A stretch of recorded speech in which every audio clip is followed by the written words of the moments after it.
વાળ કપાવવા. એને વાળ કપાવવા હે ને ગમે નહીં એટલે અમે આવી ગયા છે મિર્જાબેનના વાળ કપાવવા. વાળ કપાવવા હાથ લઈ લે ને. જો ભાઈ વાળ કપાવવા આવી ગયા છે ને વિજયાબેનને પણ સાથે લઈ આવ્યા. વિજયાબેન વગર અમને હાલે નહીં હો ભાઈ. વિજયાબેન અમારે જોઈ. વિજયાબેનને કહો હાલો તમે આપણે વાળ કપાઈ આવી. શું કરવું બીજું? વાળ કપા.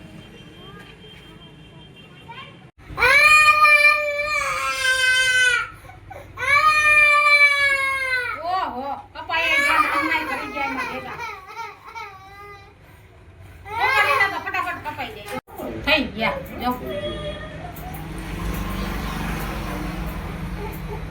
તને કઈ નહીં દે બેટા.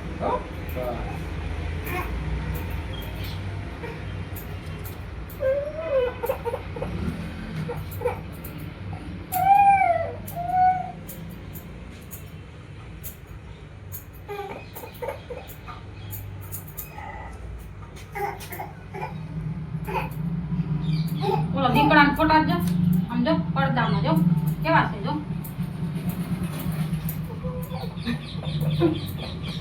ચાલો જો હવે છે ને આપણે વાસણ ગોઠવી દેવાના છે. બધા વાસણ ગોઠવી દેવા.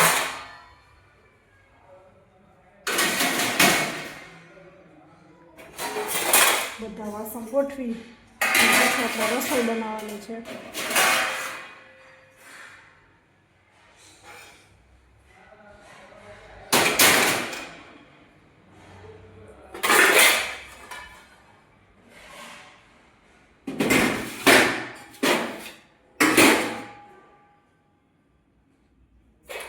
હજી હમણાં જ અમે ગામમાંથી આવ્યા છીએ એટલે વાસણ ગોઠવવાના રહી ગયા હતા. મોડું થઈ ગયું છે બહુ જ એટલે વાસણો પડાવ્યા એટલે અત્યારે આપણે ગોઠવી દેવાનું છે બધા વાસણો. પછી છે ને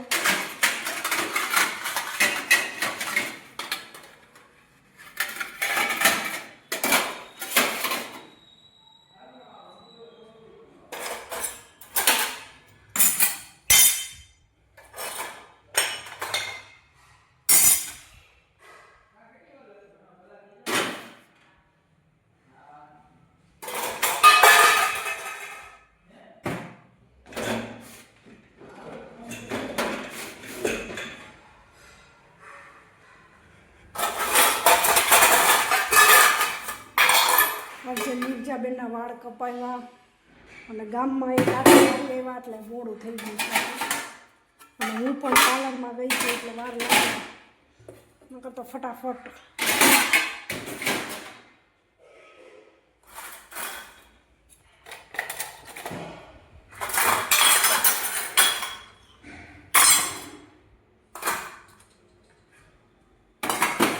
ચાલો બધા વાસણ ગોઠવાઈ ગયા છે. ખાટલી થઈ ગઈ ખાલી.